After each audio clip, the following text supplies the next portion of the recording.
देखिए, हिमाचल प्रदेश में और हिमाचल प्रदेश में नहीं पूरे देश भर में आदर्श आचार संहिता तब से लागू होगी जब चुनाव आयोग ने चुनावों की तारीख का ऐलान किया है।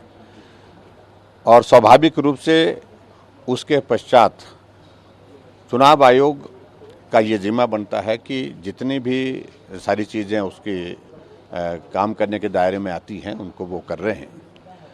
हमने सिर्फ एक ही विषय को लेकर के आज प्रमुख रूप से सीईओ हिमाचल प्रदेश को जो है अपना ज्ञापन दिया है, उसमें विशेष तौर से कि हिमाचल प्रदेश में बजट पारित हुआ, बजट का प्रावधान नहीं 1500 रुपये महिलाओं को देने के लिए, उसका कोई जिक्र तक नहीं है। लेकिन फिर भी उसके बावजूद भी बजट पारित होने के बाद 5 दिन के बाद, बजट पारित होने के 5 दिन के बाद मुख्यमंत्री को अचानक ध्यान में आता है और प्रेस कॉन्फ्रेंस करते हैं और 5 मिनट की प्रेस कॉन्फ्रेंस पे ये घोषणा करते हैं कि हिमाचल प्रदेश की सभी महिलाओं को 1500 रुपये अप्रैल के महीने से 1 अप्रैल के बाद मिलना शुरू हो जाएगा। और उस स्कीम का नाम भी उन्होंने रखा, इंदिरा गांधी जी का नाम भी जोड़ा, अपना नाम भी जोड़ा, उस सारी चीज़ को लेकर के उसमें मैं कोई ज़्यादा नहीं कहना चाहता हूँ। लेकिन देखने में जो आ रहा है कि हिमाचल प्रदेश में चाहे बीडीओ ऑफिस है, चाहे वो तहसील वेलफेयर ऑफिस है, चाहे वो हमारे पंचायत लोक मित्र केंद्र हैं, पंचायत घर हैं, पंचायत के हमारे पंचायतें हैं, जो ग्राम पंचायतें हैं, उसमें बड़ी संख्या में कुछ लोग महिलाओं को गाड़ियों में ला करके लाइन में खड़ा करके फॉर्म भरे जा रहे हैं। और फॉर्म में फोटो इंदिरा गांधी जी का है और मुख्यमंत्री जी का फोटो है।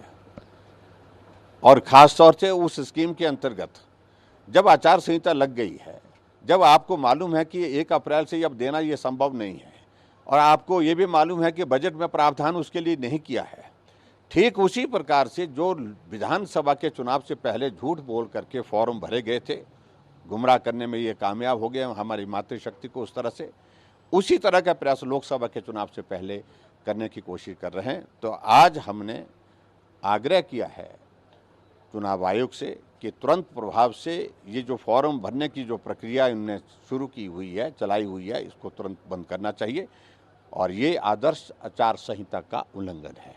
दूसरी बात हमने एक और भी कही है, हिमाचल प्रदेश में अभी भी प्रदेश सरकार की योजनाओं के बड़े बड़े होर्डिंग जिसमें मुख्यमंत्री बाकी मंत्रियों के फोटो लगे हुए हैं, उन सारी चीज़ों का मैं जिक्र करना चाहता हूं। मैं ये कहना चाहता हूं कि वो होना नहीं चाहिए। अब जब आचार संहिता लग गई वो हटना चाहिए। उल्टा क्या है कि राम मंदिर का फोटो लगा हुआ, कहीं होर्डिंग लगा, उनको उतार दिया गया, उनको फाड़ दिया गया। कहीं भगवान रामचंद्र जी का चित्र लगा हुआ, उनको निकाल दिया गया। लेकिन नेताओं के फोटो अभी तक भी जो है वो इस प्रकार से लगे हुए हैं।